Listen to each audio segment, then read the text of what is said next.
ever feel like you're stuck? Like you're trying to make a big change, but the size of it all is just daunting. Yeah. Well, today we're diving into Atomic Habits by James Clear Oh, cool. to see how these small changes can really make a huge difference over time. It's crazy, right? We always think we can do so much so fast, but we never realize how much we can get done with, small, consistent changes. Exactly. And Clear starts with a story that honestly sounds made up. Okay. It's about British cycling. Yeah. They were, to put it nicely, not very good. Right. Not winning a lot of races. Yeah. What happened? Did they suddenly discover some secret training program? Not really. They got this guy, Dave Brailsford, as their new performance director, and he had a totally different approach. He called it aggregation of marginal gains. Okay. Basically, imagine taking everything apart from what kind of pillow they sleep on to the way they wash their hands. Wow. Okay. Then try to make each thing just 1% better. So they were like really focused on the tiny stuff, the things most people don't even think about. Did it work? Well, let's just say British cycling went from barely even qualifying for events to dominating the Olympics and the Tour de France. Yeah. No. Seriously.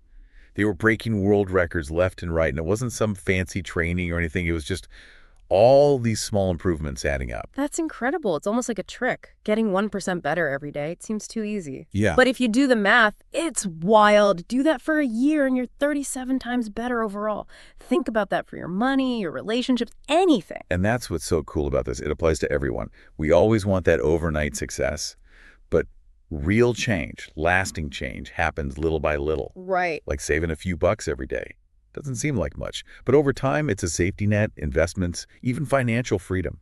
Same goes for learning a language, getting better at a skill, or getting in shape. It's like they say, every journey starts with a single step. Or in this case, maybe it's amazing changes start with one tiny improvement. I like that. But here's the thing, this whole compounding effect, it's not always good. Uh-oh. The bad habits compound too. That's true. That's where Atomic Habits gets really interesting. We tend to ignore those small slip-ups, like skipping a workout, staying up late, spending a bit too much. Oh, I'm guilty of all of those. We've all been there. It's just one cookie to one more episode, one more purchase.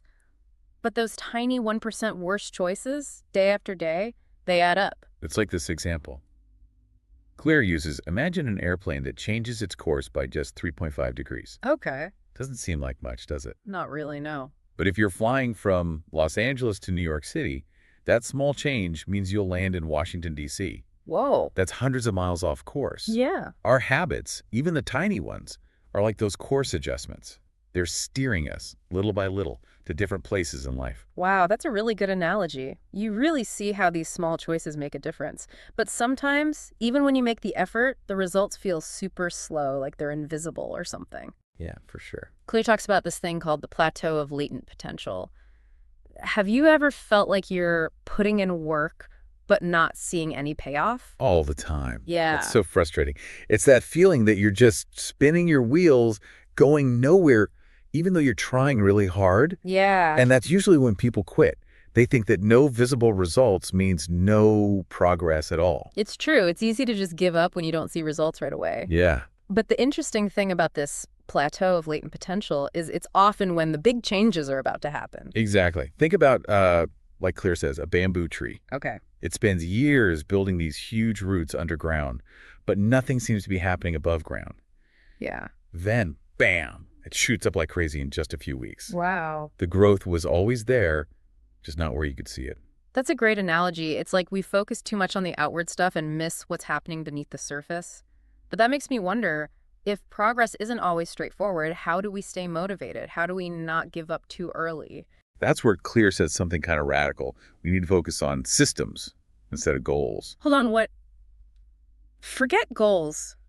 But goals are important. What does it even mean to, put systems first? It's not about ditching goals entirely. They give you direction, a purpose. Okay. But just focusing on them can actually hold you back. Really? Now you've got me curious. Tell me more about these problems with just aiming for goals. Well, think about this. Winners and losers often have the same goals. It's not the goal itself, it's their systems. It's the habits they build, the actions they take every single day. But it's more about the how than the what. Exactly. And here's another thing. Reaching a goal is often temporary. You get there, celebrate, then what? Yeah, true. If your habits didn't change, you'll just go back to the old ways. It's like those crash diets. You lose weight, but then you gain it all back. You Hmm. need those healthy habits for life. Right. And two more things about goals. One, tying your happiness to reaching them can make you miserable.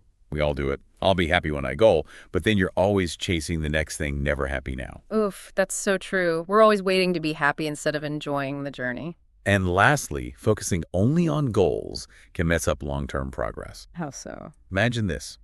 You nail a big goal, celebrate, and then nothing. You hit the finish line, but you didn't build the habits to keep running. It's like climbing a mountain. You get to the top, but it's over. If you don't enjoy the climb itself, you lose motivation after. Exactly. So how do we actually shift from just chasing outcomes to building these systems, these processes? Where do we even start? That's where the real magic of Atomic Habits comes in. It's not just about understanding the limitations of goals. It's about providing a practical framework for building systems that stick. Okay, so we're ready to move beyond the why and delve into the how. How do we actually create these systems, these atomic habits that over time lead to remarkable transformations? Clear breaks it down into a simple yet powerful framework he calls the 4 laws of behavior change. These laws offer a practical guide to understanding how habits form and, more importantly, how we can leverage these insights to design habits that stick. I love a good framework. Let's break it down. What's the first law and how can we put it into practice? The first law of behavior change is make it obvious.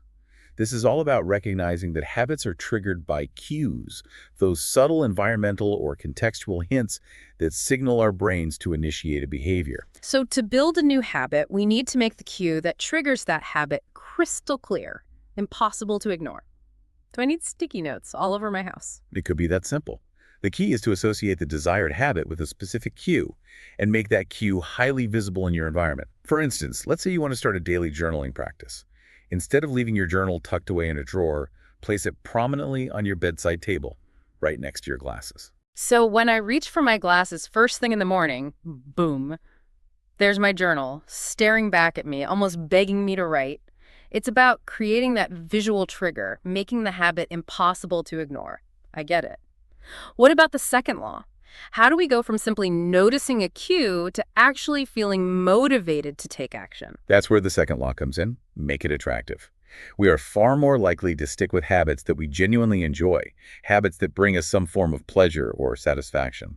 This sounds like the fun part. So how do we make those healthy habits, those must-do but not always exciting tasks, more appealing? One effective strategy is something Clear calls temptation bundling. The idea is to pair an action you want to do with an action you need to do. Let's say you want to watch the latest episode of your favorite show, but you also know you should get some exercise in. Bundle those habits by allowing yourself to watch the show only while walking on the treadmill. Ah, I see. It's like a bribing yourself with entertainment, making the whole experience more enjoyable. It's not about deprivation. It's about strategically aligning our wants with our needs. So we've made it obvious, we've made it attractive. What's next? The third law is all about removing the friction. Make it easy. The easier a habit is to do, the more likely it is to become ingrained in our daily routines. Conversely, even the slightest bit of friction or resistance can completely derail our best intentions. So it's about optimizing our environment, our routines to minimize those moments of, this is too hard, I'll do it later. What does that look like in practice? Let's say you want to start going for a run first thing in the morning. Prepare everything the night before. Lay out your clothes, shoes, even your headphones. That way, when you wake up, there are no decisions to make, no barriers to overcome. You've eliminated all possible excuses. It's like that saying, failing to prepare is preparing to fail. But in this case, it's about preparing for success, making it as effortless as possible to show up for our habits. And finally, the fourth law. The fourth law is make it satisfying. This principle highlights the importance of reward and reinforcement in habit formation. Our brains are wired to seek out pleasure and avoid pain, so we are far more likely to repeat behaviors that bring us some form of satisfaction. This makes perfect sense from a neurological perspective. But how do we make those healthy habits, which often require effort and discipline up front, feel more instantly rewarding? One powerful strategy is to use a habit tracker. It could be as simple as marking an X on a calendar for each day you successfully complete your habit. This visual representation of your progress creates a sense of accomplishment, a tangible record of your commitment. It's like giving yourself a visual high five. We've talked a lot about individual habits, but it sounds like these four laws work best as part of a larger system, a holistic approach to personal transformation. Precisely. These aren't just isolated tactics, they're interconnected principles that, when combined, create a powerful framework for designing and sustaining positive change in any area of life. So, as we wrap up our deep dive into atomic habits, what's the most important takeaway for our listeners? What's the one idea that we want them to carry with them? Remember this: you are not a victim of your circumstances, you are the architect of your habits. You have the power to consciously design your environment, your routines, and your behaviors to support your goals and aspirations. It's a powerful reminder that lasting change doesn't require superhuman willpower or drastic overnight transformations. It's about embracing the process of continuous improvement, one small atomic habit at a time. Exactly. Start small, stay consistent, and watch as those tiny changes compound into remarkable results. The journey of 1,000 miles begins with a single step, and the journey of extraordinary transformation begins with a single atomic habit. And on that note, we'll leave you with this. What small 1% change will you commit to today? A change that, when compounded over time, will move you closer to the life you truly desire. Until next time, keep learning, keep growing, and keep exploring the incredible power of atomic habits.